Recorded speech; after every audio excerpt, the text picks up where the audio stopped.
wakabonye ndetse nawe ubwawe wabiboneye. Aba bombi wagira ngo bafitanye isano urebye uko uriya mukobwa ababyina ukarona uyu mukazana wacu ukuntu babyina, ni ukuvuga ngo ushobora gutekereza ese bapanike, ese ni bamwe, ese kuki kari akantu ko kuba bazamura akaguru bagira ute, kari akantu kuki bagakunda cyane akenshi. Uyu munsi reka dukomeze n'igice cya kabiri cy'ikiganiro cyacu. Ni benshi bibazaga ikibazo, ese kuki mu by'ukuri ku mbuga nkoranyambaga abakobwa usanga ibyo bakoze byose, yaba ari ukuba yavuga gusa, yaba ari ikiganiro yatanga, yaba ari iki, usanga videwo zabo purize zirakurikiranwa cyane. Ndabeshye nawe duhure muri komenti umbwire, nangwa ikaze hano kuri Bushake TV nk'uko nabikwemereye, nkubwira ko utuvidewo twose cyane cyane nk'utu tuvidewo tuba tumeze gutya, izi nkuru nk'izi ngizi ugomba kuba utazicikwa. Nta kindi kintu usabwa ni ukureba neza ko wakanze kuri buto ya subscribe gusa, tugahita dukomeza kwibanira hamwe. Hanyuma rero ni kuki mu by'ukuri, ni kubera iki nawe icyo kibazo wakibaza, kuki abakobwa cyangwa se igitsina gore urebye muri videwo zabo zose uko ziba zimeze, kuki bakurikiranwa cyane, kuki umuntu wese yumva yakomeza kuzireba? Akenshi uzasanga nk'iyi videwo uramutse ngiyeho nkabyina, wasanga uhise usikorora ukazamuka cyangwa se ukigendera uri kureba ngo urebe iherezo ryayo. Ariko videwo zirimo abakobwa, abagore, usanga abantu mbese, kandi igisekeje nta nubwo ari kuvuga ngo ni abagabo cyangwa se abasore gusa bazireba, oya, ni abantu bose muri rusange. Rero icyo kibazo waba warigeze ukibaza, akenshi kukibaza cyane iyo umukobwa aririmbye, iyo umukobwa akoze akantu, mbese usanga akenshi ibyo bintu bikurura amarangamutima y'abantu.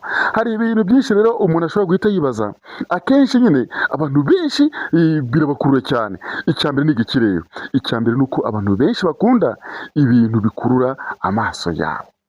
Noneho cyane cyane ko urebye muri rusange, ushobora kuvuga ati wenda urabona nkanjye ukuntu umeze gutya, ukavuga ati ntabwo naririmba ngo wumve ngo urabikunze biragukurura.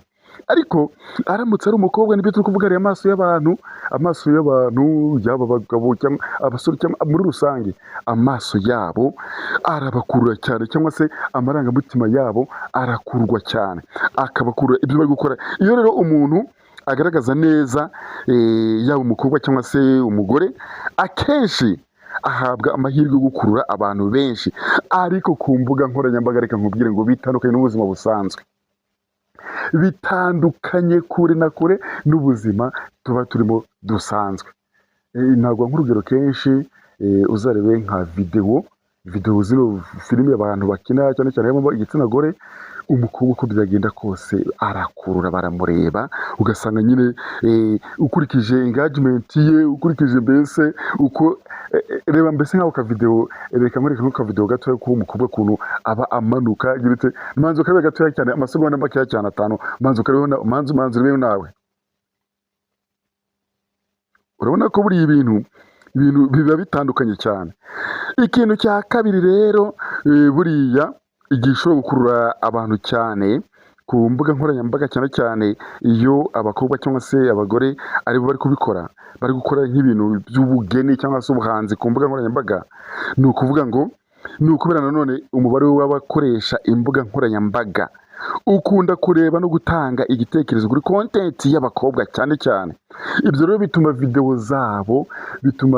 zabo zijya hejuru cyane kurusha uko, niba ndi kubeshya nawe mbwire, yakabaye ari umukobwa uri kuvuga ibintu, ari umukobwa uri baba bahurira ari benshi cyane. Ariko urebye urusanga iyo umuntu atari yamenyekana ngo agire followers benshi, usanga nyine abamureba ari babandi basanzwe, wenda kuko basanzwe bamukunda cyangwa se bamuzi gusa. Ariko ndakankubwire ko harimo abantu benshi, n'ubundi bakora ibintu byinshi ndetse byiza, ariko ikibabaje nyine bikaba bitarebwa, cyane cyane ko akenshi usanga nyine baba bashaka kwirebera ku gitsina gore. mu by'ukuri rero buriya gutsinda ku mbuga nkoranyambaga ntabwo ari ukuvuga ngo biterwa gusa ngo no kuba umuntu afite impano, kubera ko hari uzarebe ku mbuga nkoranyambaga kuri za YouTube, kuri za Instagram, kuri za TikTok cyane cyane uzasanga umubare w'abantu bakurikirwa cyane ari ukubera cyane cyane ari igitsina gore. Icyo kibazo ushobora kukibaza kikakuyobera, ukakibazo ugaturuka mu gitondo kikakuyobera. Reka nkore kano kantu ka umukazana, ongera ukarebe neza ako k'umukazana.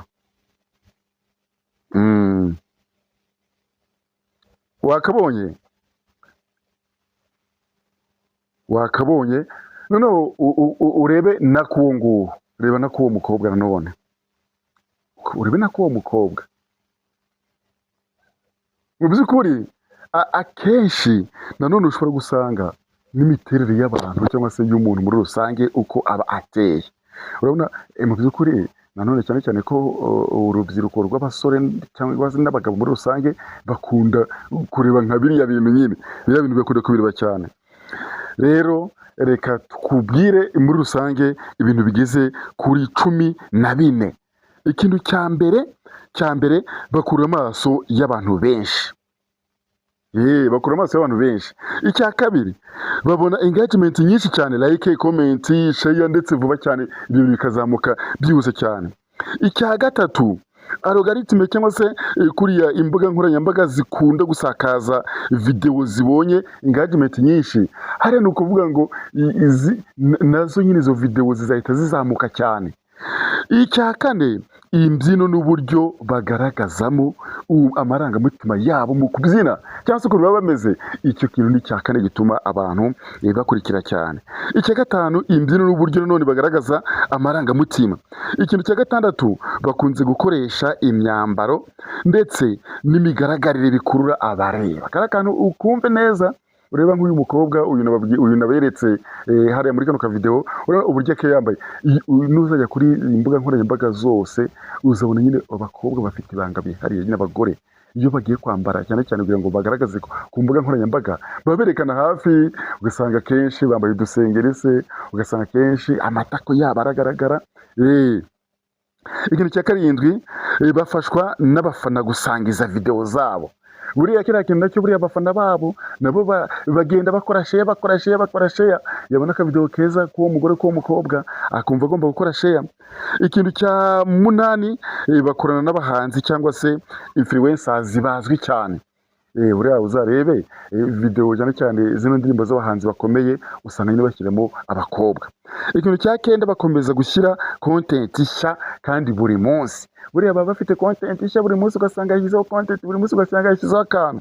Ikintu cya 9 nano cya 10 bamenya gukoresha indirimbo n'ibigezweho. Buriya ni ukuvuga ngo indirimbo igezweho ugasanga barayiganye. Uzasanga cyane cyane kuri TikTok akaririmbo keza gashyushye kasohotse, uzasanga abakobwa bari kugasubiramo ariko nyine gakomeza kugenda gatrendinga ahantu hose kagaragara ku mbuga nkoranyambaga zitandukanye. Ikintu cya 11 uzarebe icyo nakubwira ni thumbnail zabo. Urabona nk'iyi foto uyishyizeho uwari we wese ugiye gufungura uko byagenda kose abarareba uko byagenda kose. Hari nanone ikintu cya 12 amatsiko abantu bagira yo gukurura ubuzima bwabo bwa buri munsi.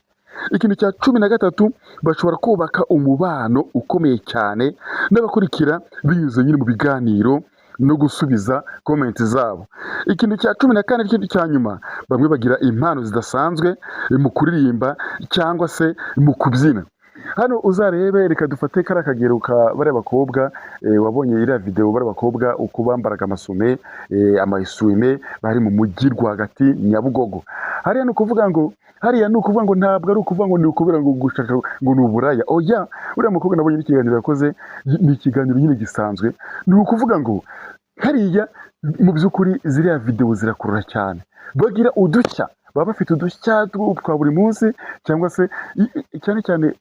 Tureka kubeshyanya, igihe cyose urebye video ukareba video y'abakobwa cyangwa se abagore berekana amataye, berekana amatako, berekana mu gituza, berekana uko byagenda kose ugira amatsiko yo gukomeza kureba. uyu munsi rero nk'uko nabikwemereye video cyane cyane nyinshi utabonye kuri video za umukazana, hari utuvideo twinshi uba utarigeze ubonaho, ariko njyewe mba nagucukumburiye. Uriya ziriya video ni video zibanga zikorwa muri studio arimo gutanga ibiganiro kuri Keti Radio, ariko ngenda gucukumbura nkavuga ati reka izi video nzigushakire nzikuzane nzikwegereze hafi. Nanjye rero mbona bikwemereye n'utu video nk'utu ngutu cyangwa se impano nk'izi ngizi nazo ko bikwemereye hano ndi kuri Ubushake TV nzagerageza kuzikugezaho. Nabibutsa ko natwe dufite filime dukina, aho tukizikinira ni kuri Inganzo TV. Uramutse wazikunze rwose wajya ku Inganzo TV ukareba video zacu, ukareba filime zacu nziza. Ni filime ziryoshye nyine zatuma uruhuka mu mutwe. Ikindi nagusaba reka gukora like, share na comment, ntacyo yagutwara. Natwe ukadukurikira, ntukajye mukurikira abakobwa gusa. N'abakobwa ni byiza kubakurikira, ariko se natwe mwaturebye na hano hose mujye muhareba, nyaboneka muharebe. Reka mbashimire cyane rero ukomeje kuba natwe hano kuri Ubushake TV, nkubwira ngo komeza ugubwe neza kandi ukomeze utangire neza intangiriro z'icyumweru. Iki cyumweru kizakubereye umugisha, kizakubereye cyiza, ndetse kandi nkubwira ngo amahirwe y'Imana, Uwiteka Imana akomeza kurinde aho buri hose. Ukomeza kudukurikira nk'ibisanzwe kumwe na Beni, komeza ugubwe neza.